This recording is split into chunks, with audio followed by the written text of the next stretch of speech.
Bien, merci beaucoup Charles Benoît. Alors oui, je me propose d'une intervention en 3 points, mais le premier, effectivement, plutôt un témoignage ou mon vécu personnel. Alors déjà, moi j'ai une formation scientifique, hein, je suis ingénieur, docteur en sciences, et j'étais enseignant dans une grande école d'ingénieurs pendant 4 ans de l'ouest de la France, et je suis arrivé presque par hasard à la tête d'une entreprise familiale à Montargis, multi-activités, dont une activité très technologique, mais pas que. Pétri de grandes valeurs, j'ai été un petit peu tiraillé entre mes valeurs et ce que je commençais à faire, c'est-à-dire diriger une entreprise économique, rencontrer d'autres chefs d'entreprise. Je n'étais pas du tout destiné à cela. Et j'ai retrouvé au sein d'une organisation qui s'appelle le CJD, hein, le Centre des jeunes dirigeants d'entreprise, des gens avec les mêmes valeurs que moi, la même envie de faire des choses, de créer, d'essayer de partager, d'échanger. Et voilà, donc j'ai rejoint le CJD à Orléans, ce qui est quand même 1 heure de route. Et puis le bassin montargois, qui est un bassin très très industriel, qui a un historique avec beaucoup de très grosses industries, qui était le plus gros employeur industriel de la région centre. Ce bassin montargois avait certainement des difficultés à faire émerger des PME et avoir qui étaient encore très dépendantes de gros donneurs d'ordre. Et donc, j'ai pensé que l'apport du CJD sur ce bassin pouvait être très bénéfique. Donc, j'ai créé la section à Montargis. Dans tout mon parcours CJD, le CJD nous challenge beaucoup hein, pour faire toute la notion de performance globale, c'est-à-dire le développement durable appliqué à l'entreprise, être attentif à toutes les parties prenantes. Enfin, toutes ces notions-là ont été développées au sein même du CJD et j'étais parmi les premiers à vouloir l'expérimenter parce que ça me titillait beaucoup. Donc, j'ai fait beaucoup de choses au sein de mon entreprise, y compris déjà à l'époque accueillir des entreprises extérieures en création, accueillir le groupement d'employeurs du Loiret, qui était en train de se créer sur Montargis. Et puis, ça m'a aussi amené à être sollicité par les politiques locaux. Et au moment où il a fallu solliciter par la région que l'agglomération crée un conseil de développement, ils m'ont demandé de le créer, de le présider. C'est une expérience assez formidable aussi, où on retrouve toute la société civile. C'est une vraie chambre d'écho pour les volontés des associations, des entrepreneurs et des sociétés de délégations de services publics et des gens qui n'ont pas été élus, mais qui sont extrêmement acteurs de leur territoire. Et donc, pas mal d'actions ont été développées dans ce cadre-là. Et toujours au sein du CJD, moi qui ai une fibre écologique assez forte, j'y ai développé une commission défis écologiques. Et j'ai été assez impliqué là-dessus. Donc, j'ai pas mal développé toutes les notions d'économie de la fonctionnalité, de la coopération, de la circularité. Et il y a quelques années, au niveau régional, s'est créé une plateforme pour le développement de l'économie de la fonctionnalité, hein, qui est pilotée par le pôle d'innovation par les services qui s'appelle NECOE, qui est basé à Orléans. Et ils sont revenus me chercher, puisque en fait, j'avais pas mal mis ces sujets-là en avant pour les entreprises françaises. Et donc, j'ai recréé à nouveau, y compris ici en local, une petite commission pour développer les nouveaux modèles économiques, enfin pour réfléchir autrement, pour que les entreprises ici en local s'interrogent sur l'avenir et sur le fait que les modèles qu'on a connus jusqu'à présent ne sont effectivement pas viables et qu'il va falloir transformer nos entreprises. Donc, l'idée était vraiment de s'adresser aux TPE et PME locales et qu'elles réfléchissent leur modèle un petit peu autrement, ce qui a conduit notamment à la réalité que certaines entreprises, par exemple, dépensaient beaucoup pour avoir des locaux, du secrétariat, de la comptabilité, et n'arrivaient pas à amortir leurs frais fixes, des entreprises en création, hein, et en développement. Donc, c'est un point de difficulté. Et il s'avère que moi, au départ de ce qu'était une entreprise multi-activités, j'ai créé un petit groupe de PME dont les salariés sont majoritaires sur leur société. Et moi, tout en restant actionnaire de ces sociétés-là, je me propose d'animer une communauté de moyens.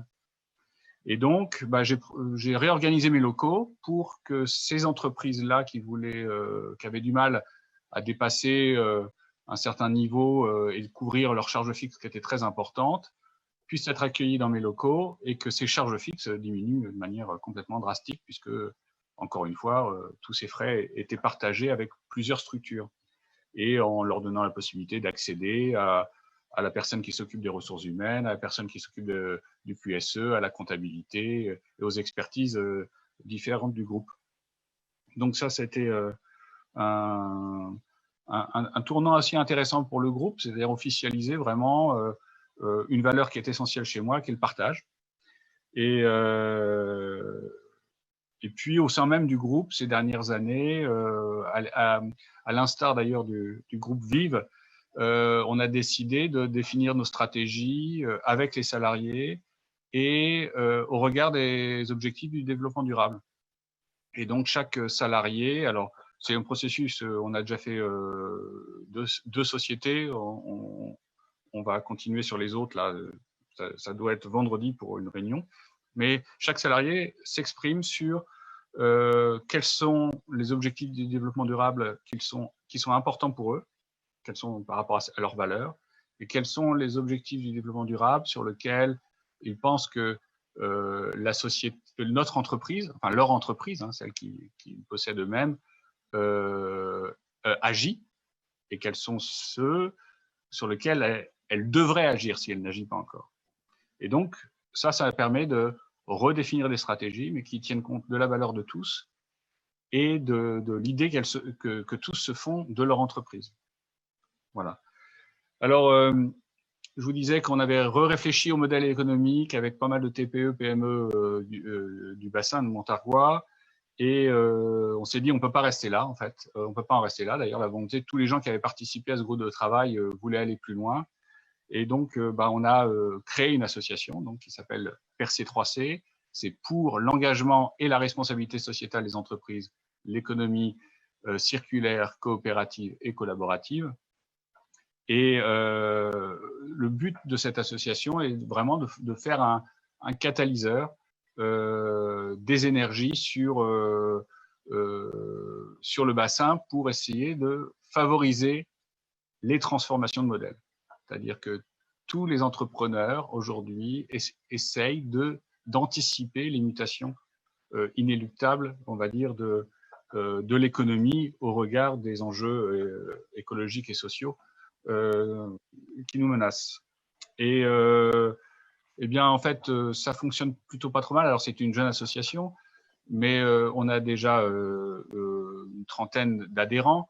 Mais surtout, parmi ces adhérents, on a 3 associations d'entrepreneurs, dont le CJD, bien sûr, une association de zone qui est assez conséquente ici, hein, l'association sur Villemandeur, zone d'activité, puisque je crois qu'il y a une 60aine d'adhérents, ou 60-70. Et puis une toute jeune association qui est l'association des industriels du Montargois, là, qui est vraiment qui ne s'adresse que aux industries.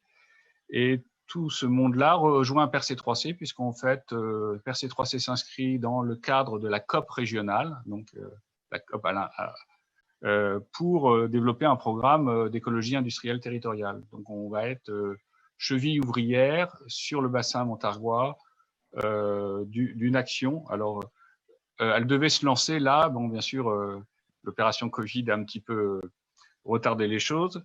Comme beaucoup de nos programmes, hein, parce qu'on avait tout un programme de conférences sur le printemps qui était assez impressionnant, à la fois sur la gestion des déchets, sur le transport, où on travaille avec le délégataire de services publics, mais aussi les associations comme Vélov, qui est l'association locale du vélo. On avait aussi un programme par rapport à l'insertion.